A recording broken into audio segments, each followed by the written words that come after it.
Hi, I'm Sam Thurgan and welcome to my 2-minute Parsha. In this week's Sidra of Beshalach, we are introduced to the famous pillar of cloud and the pillar of fire, the two indications of the presence of Hashem that guided the Jewish people through the desert. But Rabbi Hanan Poirat points out that not only did they guide the Jewish people through, but they actually provided testimony and reassurance to them that Hashem was in their midst, that He was accompanying them, and that He was helping them.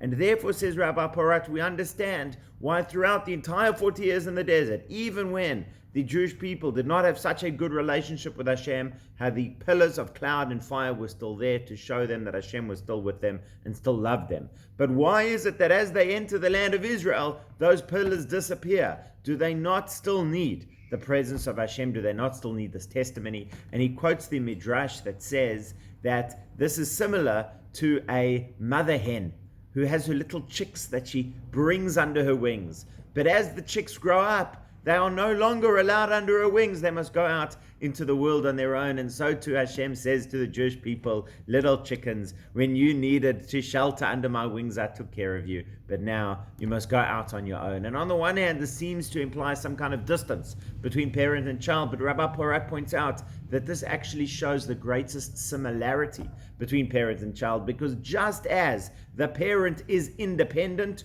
so too the child is becoming independent.